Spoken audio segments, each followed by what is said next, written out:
یہ عہد کے صندوق کے تعلق سے اسٹڈی ہے، اور یہ آپ کے سامنے با تصویر کتاب ہے، اور یہاں پر پیتل کا حوض دکھایا گیا ہے اس تصویر میں۔ مثال کے طور پر جب خیمہ اجتماع میں داخل ہوتے تھے تو سب سے پہلے اس کا دروازہ تھا، پھر قربان گاہ، اور پھر پیتل کا حوض۔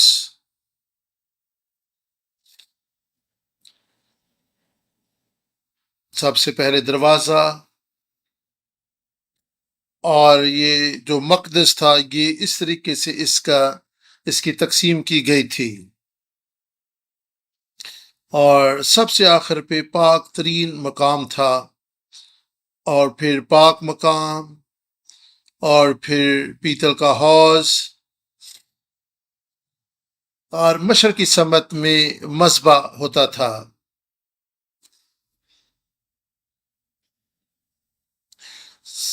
سب سے پہلے سوختنی قربانی کا مذبح تھا جہاں پر آگ ہمیشہ جلتی رہتی تھی،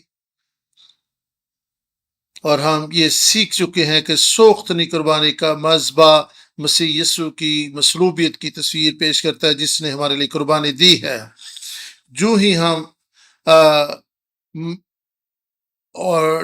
خیمہ اجتماع میں داخل ہوتے ہیں تو پھر لازمی ہے آپ قربانی دے کر آگے بڑھیں، خواہ یہ جانور کی قربانی ہو یا اناج کی قربانی ہو، لازم ہے کہ آپ اناج یا جانور کی قربانی دے کر آگے بڑھیں۔ اور اگر بیل اور دیگر جانوروں کی قربانی دی جاتی تھی، اگر کسی کی مالی حیثیت اتنی اچھی نہیں ہوتی تھی تو وہ اناج کی قربانی بھی لا سکتے تھے، لیکن قربانی لانا ضروری تھا۔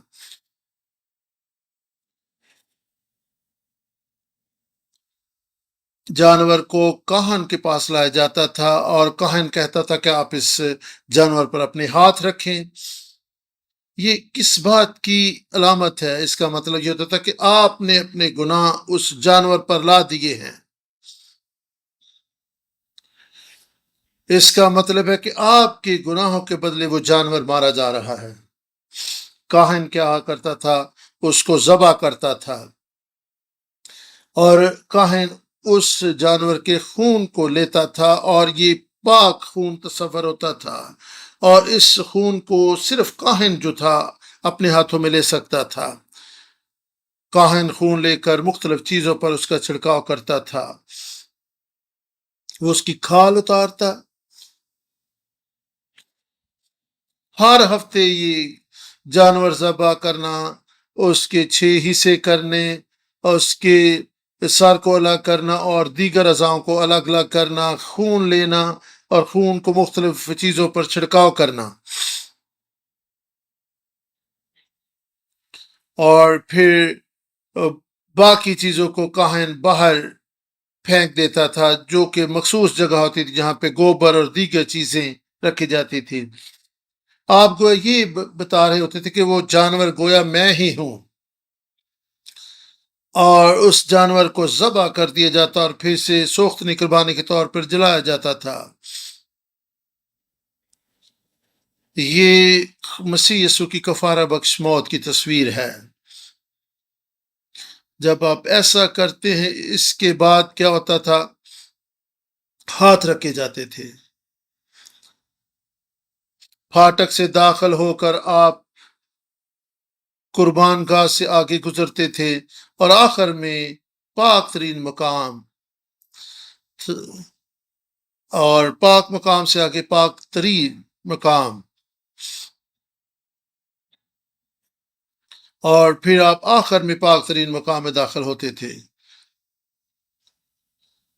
خدا کے مقدس میں داخل ہونے کے لیے پہلا کام سوختنی قربانی کے مذبح سے ہو کر گزرنا ہوتا تھا۔ آپ گناہ کو لے کر آگے نہیں بڑھ سکتے تھے۔ سوختنی قربانی کے مذبح آپ کے گناہ جو معاف ہوتے تھے، اور یہ مسیح یسوع کی تصویر ہے۔ اس کا مطلب یہ کہ مسیح یسوع کے بغیر آپ خدا کی حضوری میں نہیں جا سکتے. آپ خدا کی حضوری میں صلیب کے بغیر جانا ناممکن ہے. اور دوسری چیز جو تھی وہ پیتل کا حوض تھا، اور یہ گول بیسن ہوتا تھا اور اس میں پانی ہوتا تھا جس سے کاہن جو اپنے ہاتھ پاؤں دھوتے تھے. اور خیمہ اجتماع میں پیتل کے حوض کا کیا کام تھا؟ پانی جو ہے یہ خدا کے کلام سے پاک ہونے، اس سے تقدیس ہونے کی تصویر ہے. اور خدا نے یہ کہا تھا کہ ہارون اور اس کے بیٹے جو ہیں وہ پیتل کے حوض میں اپنے ہاتھ اور پاؤں دھوئیں، اور یہ خدا کے کلام سے دھوئے جانے کی تصویر ہے. خدا کا کلام روحانی طور پر پانی کا کردار ادا کرتا ہے اور ہمیں دھوتا اور صاف کرتا ہے. کیوں ہمیں پاکیزگی کی ضرورت ہے؟ قربان گاہ پر قربانی دینے کے بعد جب معافی ہو جاتی تو پھر دوبارہ پاک ہونے کی کیوں ضرورت ہے کہ پھر حوض پر آ کر ہاتھ پاؤں دھوئے جائیں؟ ہم تجربے سے جانتے ہیں اگرچہ خدا یسوع مسیح نے ہمارے گناہ معاف کر دی تو بھی ہم کامل نہیں ہیں. ہم سے گناہ اور غلطی سرزد ہو جاتی ہے، اس لیے ہمیں دوبارہ سے پاک ہونے کی ضرورت ہے. مسیح یسوع کی صلیب کے وسیلہ سے کفارہ دیا جا چکا ہے، اور یہ ہمارے گناہوں کی معافی کی علامت ہے. اس کا مطلب یہ کہ جب ہم سے غلطی ہو تو ہم یسوع کے نام سے دعا کریں، معافی مانگیں اور پھر سے پاک صاف ہو جائیں. اور وہ پانی سے دھویا جانا کلام سے دھویا جانا ہے، اور پانی گناہوں سے کلام کے وسیلے سے دھویا جانا ہے. اور ضرور ہے کہ ہر روز ہم خدا کے کلام کے آئینہ میں اپنے آپ کو دیکھیں اور ہر طرح کا روحانی داغ دھبا ہماری زندگی سے دور ہوتا چلا جائے. اور جب آپ آئینے میں دیکھتے ہیں اور آپ کے چہرے پر کوئی داغ دھبا ہوتا ہے تو آپ پھر کوشش کرتے ہیں کہ اس کو دھویا جائے، اس کو صاف کریں. آپ ایسا نہیں چھوڑ سکتے کہ سارا دن وہ آپ کے چہرے پر اور لوگ پوچھیں کہ یہ کیا چیز ہے. آپ فوراً اس کو دھوتے اور اپنے آپ کو صاف کرتے ہیں. اور یہ کلام کا پانی ہے جو ہمیں پاک اور صاف کرتا ہے. خدا یسوع مسیح نے 13 باب 30 آیت میں کہا، اور خدا یسوع مسیح نے کیا کہا 13 باب میں، کہ جو نہا چکا ہے اسے صرف پاؤں دھونے کی ضرورت ہے. مسیح یسوع کے خون کے وسیلہ سے ہم نہا چکے ہیں، مکمل طور پر پاک ہو چکے ہیں.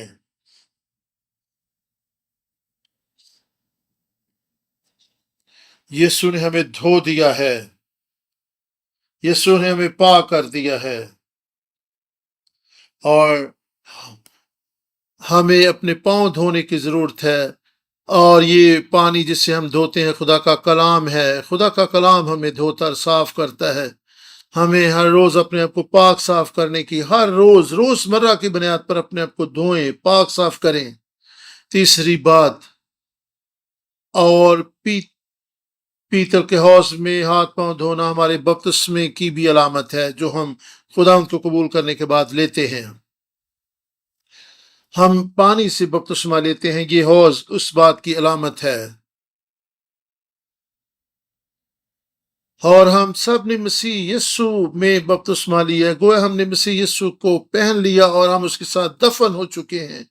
اور جب ہم پانی سے باہر آتے ہیں تو اس کا مطلب ہے کہ ہم مسیح یسوع کے ساتھ زندہ ہو گئے ہیں، اور ہم اس طرح خداوند میں نئے بنائے جاتے ہیں.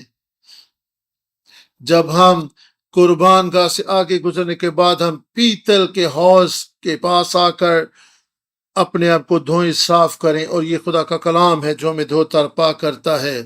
جب ہم پاک مقام میں جاتے ہیں، پاک ترین مقام کیسا تھا اس کتاب میں اس کی تصویر کشی کی گئی ہے.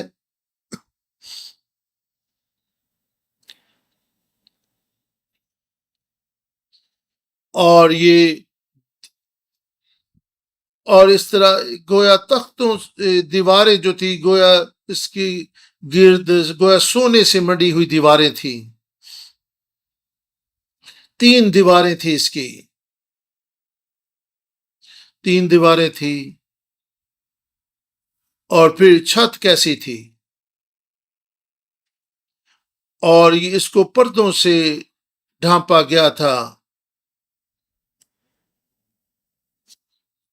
4 پردے تھے جنہوں نے پوری چھت کو یا اوپر کے حصے کو ڈھانپا ہوا تھا اور یہ چھت کا کام کر رہے تھے.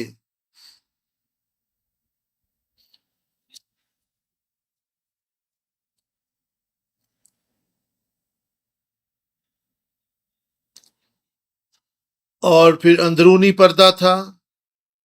اور پھر اور یہ 4 قسم کے پردے تھے جو چھت کا کام کر رہے تھے اور ان پردوں کے تعلق سے بھی ہم سیکھیں گے. 4 پردے تھے جو چھت کا کام کردار ادا کر رہے تھے. اور پھر اندرونی پردہ تھا.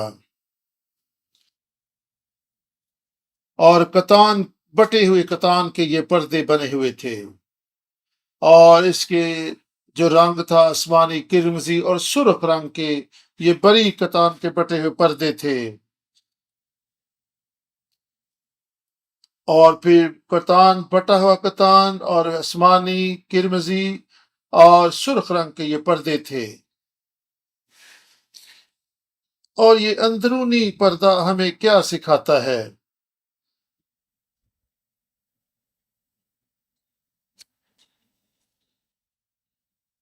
مخلصی کی تاریخ کی اس کتاب میں آپ ان چیزوں کو، تصویروں کو دیکھ سکتے ہیں.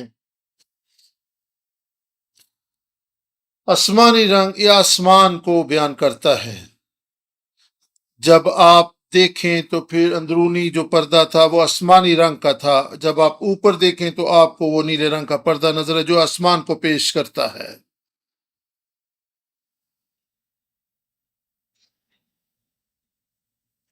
اور اندرونی صحن میں کون سی تصویر بنی تھی؟ کروبیوں کی تصویر.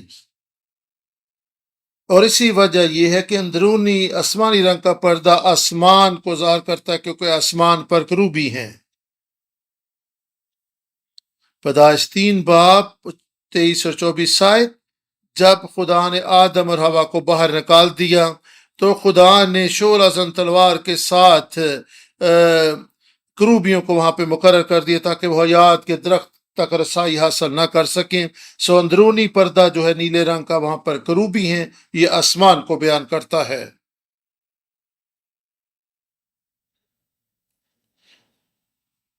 اور پھر بیرونی پردہ تھا اس کے اوپر.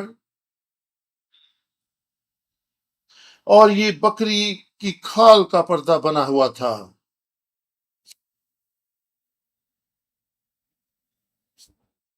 اور آپ کو پتہ ہے بکریاں عموماً کالے رنگ کی ہوتی ہیں.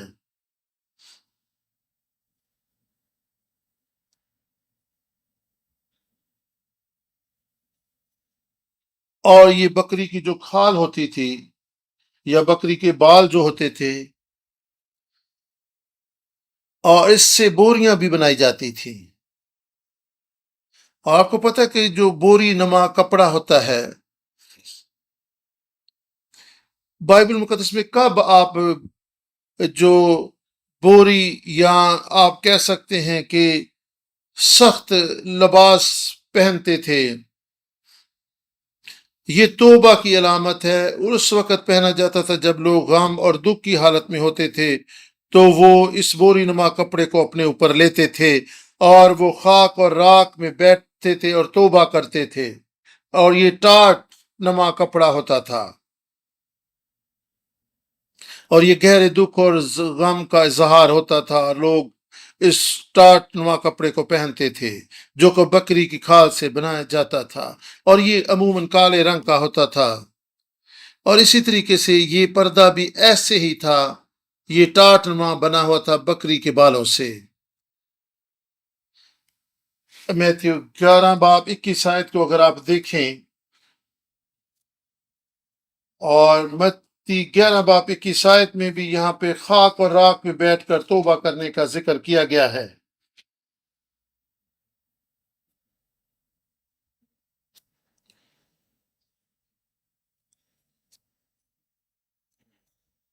ہم جو خدا کے لوگ ہیں ضرور ہے کہ ہم اس روحانی ٹاٹ کو اوڑھیں۔ اگر آپ مکاشفہ کی کتاب کو دیکھیں، 2 گواہ ہمیں وہاں پر نظر آتے ہیں اور وہ بھی ٹاٹ اوڑھے ہوئے تھے، اور یہ دونوں گواہ ٹاٹ اوڑھے ہوئے ہمیں نظر آتے ہیں مکاشفہ کی کتاب میں۔ اور یہ ٹاٹ اوڑھنا توبہ اور کی علامت ہے۔ نہ صرف ہمیں اپنے لیے توبہ کرنی ہے بلکہ کاہن ہوتے ہوئے ہم جو کاہن ہیں، کیونکہ پطرس کے خط میں لکھا کہ تمام ایماندار شاہی کہن کو فرقہ ہیں، اس لیے ہمیں یہ ٹاٹ اوڑھنا ہے، نہ صرف اپنے گناہوں کے لیے بلکہ اپنی قوم، اپنی کلیسیا اور اس دنیا کے لوگوں کے لیے ہمیں ٹاٹ اوڑھنا اور ان کے لیے توبہ کرنی ہے۔ ہمیں اور اس گناہ بھری دنیا کے لیے ہمیں غم زدہ ہونے اور ان کے لیے آنسو بہانے کی ضرورت ہے، توبہ کرنے کی ضرورت ہے۔ اور یہ ہے روحانی طور پر ٹاٹ اوڑھنا۔ اور یہ دوسری جو پردہ تھا، یہ اس کی تہ جو تھی یہ کالے رنگ کی تھی،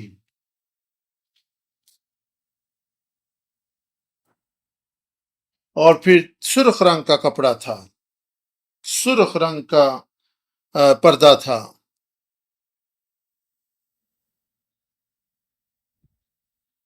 اور سرخ رنگ کس بات کی علامت ہے؟ اور یہ مسیح کے خون کی تصویر کشی کرتا ہے۔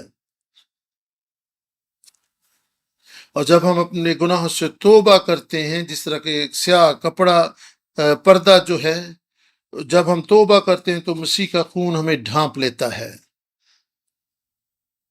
اور جب واقعی دل سے توبہ کرتے ہیں، اپنے گناہوں پر پچھتاتے ہیں، شکستہ دل ہوتے ہیں، تو مسیح کا خون ہمیں ڈھانپ لیتا ہے اور ہمارے گناہ معاف ہو جاتے ہیں۔ یہ یسایہ 53 باب 5 آیت میں خدا کے کلام میں لکھا ہے کہ وہ ہمارے گناہوں کے باعث کچلا گیا اور ہماری خطاؤں کے سبب سے اس پر مار پڑی۔ حالانکہ وہ ہماری خطاؤں کے سبب سے گھائل کیا گیا اور ہماری بد کرداری کے باعث کچلا گیا۔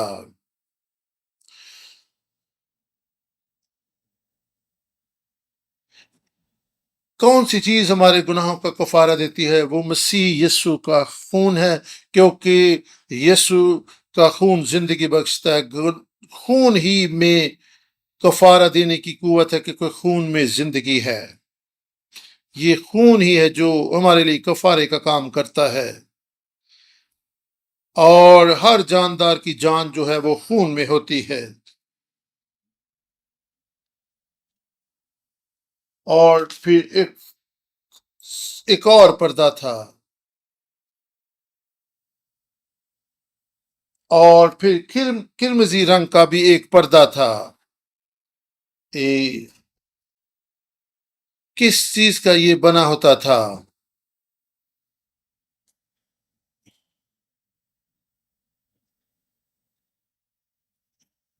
اگر ہم ان چیزوں کو دیکھیں تو ہر ایک معنی خیز چیز ہے۔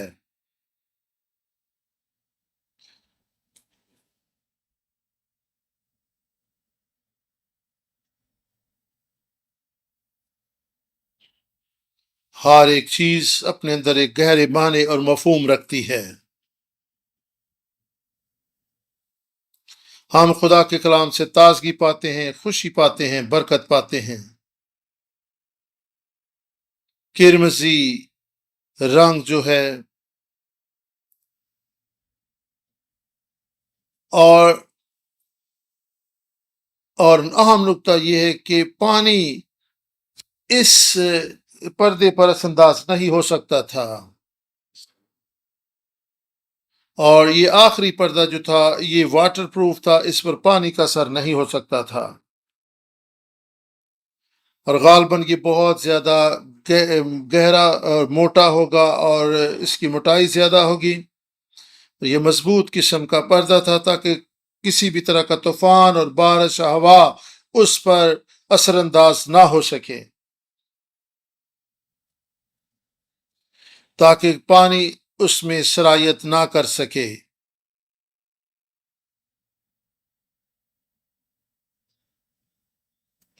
اور اس سے ہم یاد کرتے ہیں نوح کی کشتی کو، جس کے ارد گرد رال لگائی گئی تھی تاکہ پانی اس کے اندر سرایت نہ کر سکے.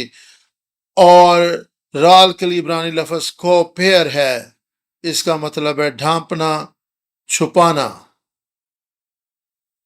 اور کوپیر، اور یہ عبرانی لفظ کفار سے ماخوذ ہے اور اس کا مطلب ہے ڈھانپ دینا، چھپا دینا.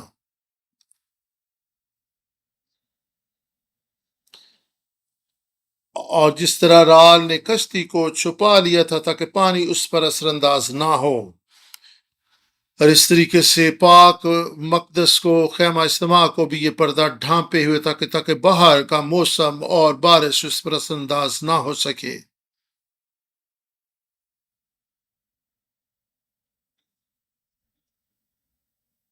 یہ 4 پردے جو تھے یہ مقدس کو ڈھانپے ہوئے تھے، اور یہ ساری چیزیں مسیح یسوع کی طرف اشارہ کرتی ہیں. یہ مسیح یسوع کی تصویر ہے. یسوع ہمیں ڈھانپتا ہے، یسوع ہمیں بچاتا ہے. ہم یسوع کی طرف سے ملنے والی راست بازی سے ڈھانپے گئے ہیں، ہمارے گناہ معاف ہو چکے ہیں اور ہم مسیح کی سے ڈھانپے گئے ہیں. تو اب ہمیں کیا کرنا ہے؟ ہمیں دوسروں کو ڈھانپنا ہے، دوسروں کے گناہوں کو اجاگر نہیں کرنا، ان کے لیے ٹاٹ اوڑنا، توبہ کرنی ہے، اور ان کے گناہوں کو ہم نے ڈھانپنا ہے، ان پر پردہ ڈالنا ہے اور ان کے لیے خدا کے حضور میں گڑ گڑانا ہے.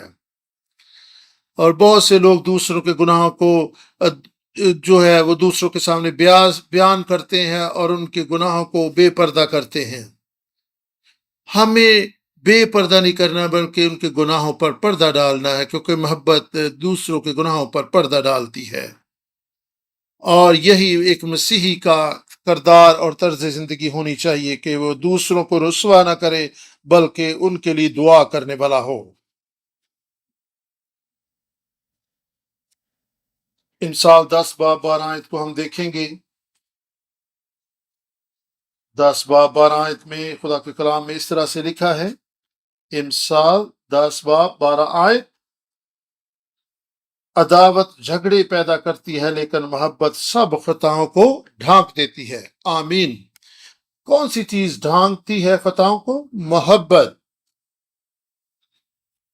اور پھر پہلا پطرس 4 باب اور 8 آیت کو ہم دیکھیں گے. پہلا پطرس 4 باب 8 آیت خدا کے کلام میں پہلا پطرس 4 باب 8ویں آیت میں اس طرح سے لکھا ہے: سب سے بڑھ کر یہ ہے کہ آپس میں بڑی محبت رکھو، کیونکہ محبت بہت سے گناہوں پر پردہ ڈال دیتی ہے. جب ہم مسیح کی راست بازی اور اس کے خون سے ڈھانکے گئے ہیں تو ہمیں بھی دوسروں کو ڈھانپنا ہے. آمین، ہاللیلویہ. ہمیں دوسروں کو ڈھانپنا ہے. یہ وہ پردے تھے جو خیمہ اجتماع میں چھت کا کردار ادا کرتے تھے. اگر آپ پاک مقام میں جائیں 3 چیزیں وہاں پر تھیں.